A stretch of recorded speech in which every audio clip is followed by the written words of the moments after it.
se trouve ici à l'aéroport militaire de Meelsbroek en attendant de prendre un avion qui va nous amener à Auschwitz-Birkenau pour une visite voulue par le ministre-président de la Fédération Wallonie-Bruxelles, interconvictionnelle, interconfessionnelle, regroupant des représentants des cultes reconnus ainsi que des confessions et des convictions reconnues.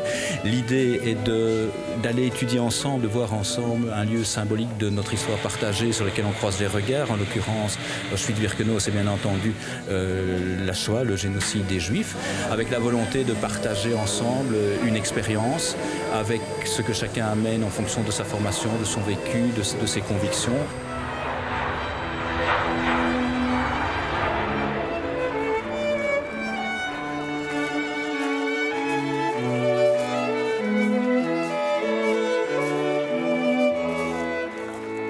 On vit dans un monde où on a l'impression que le communautarisme revient au galop. Alors, ça ne veut pas dire pour autant que les communautés sont hermétiques et peu ouvertes, mais elles s'interpénètrent finalement peu, elles se fréquentent occasionnellement. Et puis ici, le lieu est fortement symbolique, parce qu'il est l'exemple même d'une stigmatisation meurtrière d'une différence. En l'occurrence, appartenir à un groupe religieux, celui dont on parle ici, c'est la religion juive.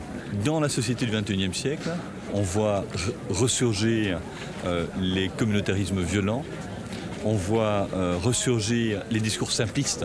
Alors voilà pourquoi cette découverte ensemble, multiconvictionnelle, que l'on soit laïque, athée, agnostique, que l'on ait une croyance religieuse de quelque ordre que ce soit, eh bien c'était le lieu pour discuter de toutes ces choses-là ensemble.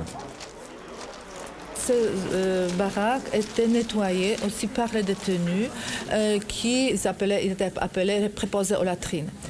Chaque travail sous toit dans le camp donnait plus de chances à survie. Parce qu'ils imaginaient ce détenu qui travaille 11 heures au moins à l'extérieur, dans la pluie, dans la neige.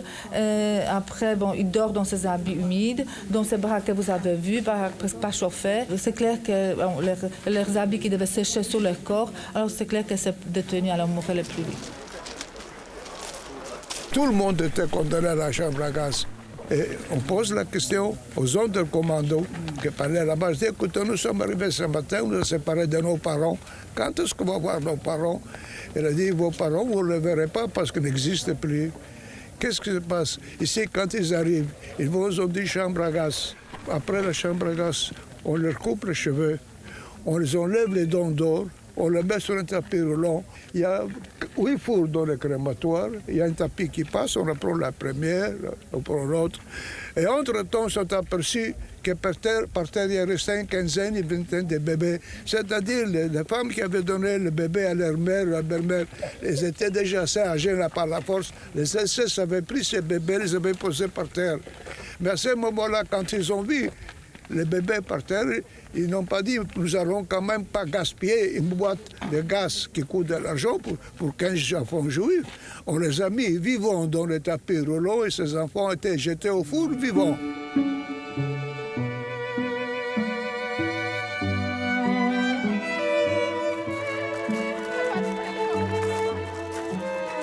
Cela permet aux personnalités de différentes religions de mieux se connaître, de mieux se rencontrer.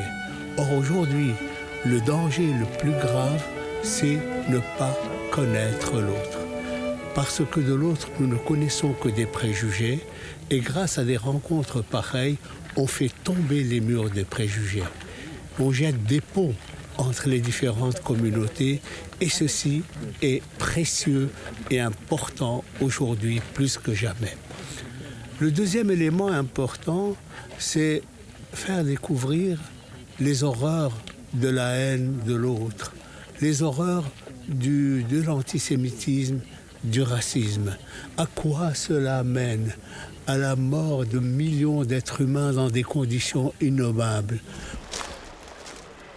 cultiver la mémoire permet de construire le présent et l'avenir. Et c'est la raison pour laquelle nous sommes tous ici ensemble. Il y a des gens qui ont déjà visité bien sûr Auschwitz auparavant, mais on a beaucoup qui sont là pour la première fois, qui découvrent justement ce qui s'est passé et qu'on a voulu exterminer donc une population rien que parce qu'elle est juive, rien que pour sa religion.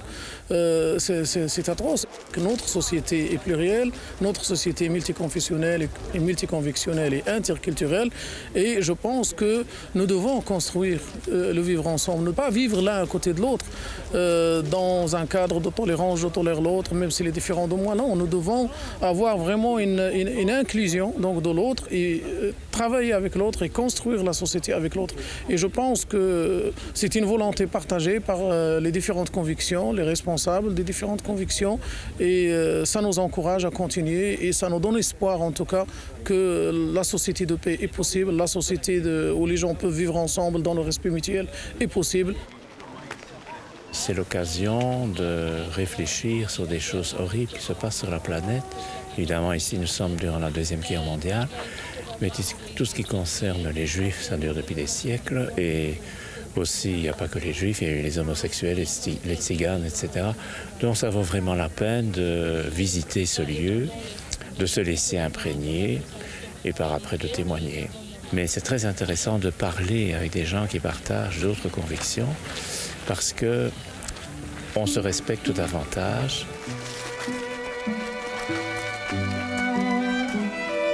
Le projet était important pour pouvoir parler d'une histoire qui n'est pas si lointaine que cela, mais qui, hélas, ne comporte plus beaucoup de témoins.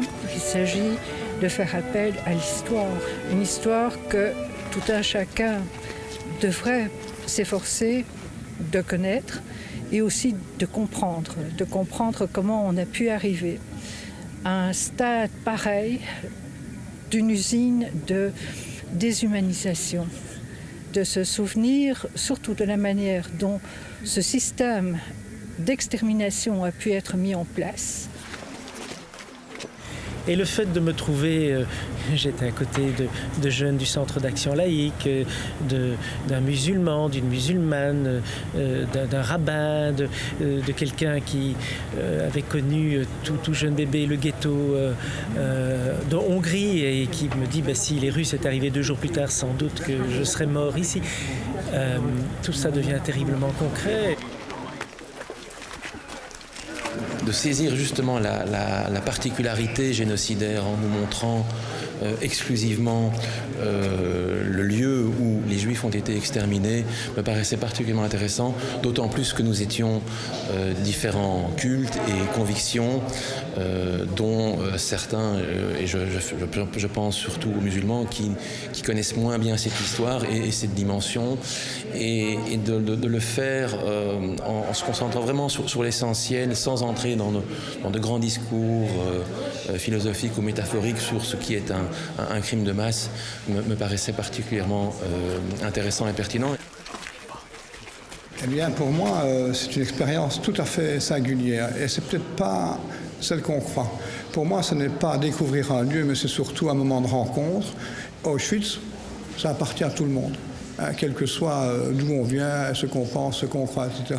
Et ça, je pense que je n'ai pas connu ça avant. C'est la première fois, c'est une bonne initiative, je trouve, alors qu'on est un peu hors format. Mais donc, ce n'est pas tellement une visite, voyage d'études, mais cette commémoration, cette rencontre, c'est ça qui est important.